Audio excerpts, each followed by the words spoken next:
রাধে রাধে বন্ধুরা, সবাই ভালো আছেন তো? শুভ সকাল।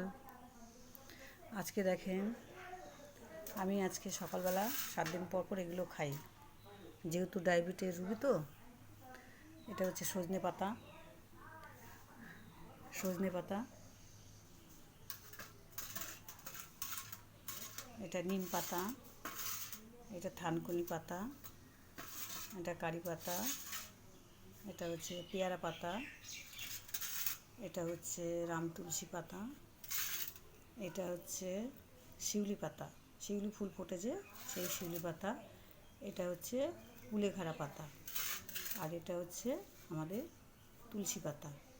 আচ্ছা, এইগুলো সকালের আমার সকালবেলা খালি পেটে এগুলো আমি চিবিয়ে খাই। আচ্ছা, একটা একটা করেও খেতে পারে, কিন্তু এটা হচ্ছে কুলেখাড়া পাতা, সজনে পাতা শুধু চিবানো খাওয়া যায় না, নিম পাতা খেলে তেতো লাগে। তাতে এইগুলো শুধু খেলে মুখে ঝাঁজ লাগে, কারি পাতা খেলেও ঝাঁজ লাগে, পেয়ারা পাতা খেলেও একটু ঝাঁজ লাগে। যার কারণে আমি সবগুলো একসাথে ধুয়ে, ভালো করে ধুয়ে তারপরে চিবিয়ে খাই। এগুলো খেলে প্রত্যেকটার মধ্যে উপকার আছে। সবুজ তো, এগুলো সিদ্ধ করে খাওয়া যায়, কিন্তু সিদ্ধ থেকে কুলেখাড়া পাতা তো অনেকে চেনেন, আবার অনেকে চেনে না। এগুলো বাজারে কিনতে পাওয়া যায়। আমাদের গ্রামের অঞ্চল তো, আমাদের বাড়িতেই আছে, আনাচে কানাচে কুলেখাড়া পাতা কাটা আছে। আর সজনে পাতা তো চেনেনই, সজনে ডাঁটা খান। আর শিউলি ফুল চেনেন, বাসক পাতা অনেকে চেনে, অনেকে চেনে না, কিন্তু এগুলো বাজারেও পাওয়া যায়।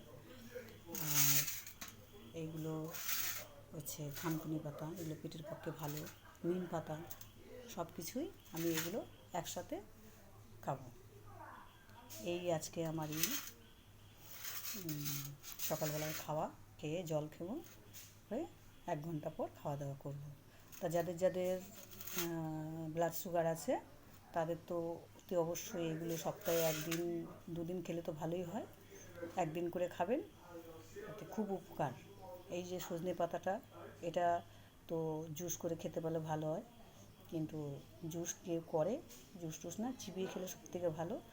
দাঁতের পক্ষেও ভালো, সব কিছু চিবিয়ে খেলে দাঁতের পক্ষে ভালো।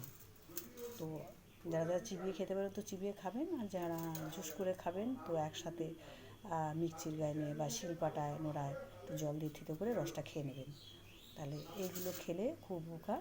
তো যাই, এগুলো আমি এখন বসে বসে চিবিয়ে খাই, যেগুলো আমি খাই 2 দিন, তাই আজকে আমি আর দেখালাম। রাধে রাধে বন্ধুরা, সবাই ভালো থাকবেন। হচ্ছে পান্তাপুরির চ্যানেলে সবার যদি ভালো লাগে তাহলে একটু কমেন্ট, শেয়ার যা হোক করবেন। নমস্কার, আজ আসি।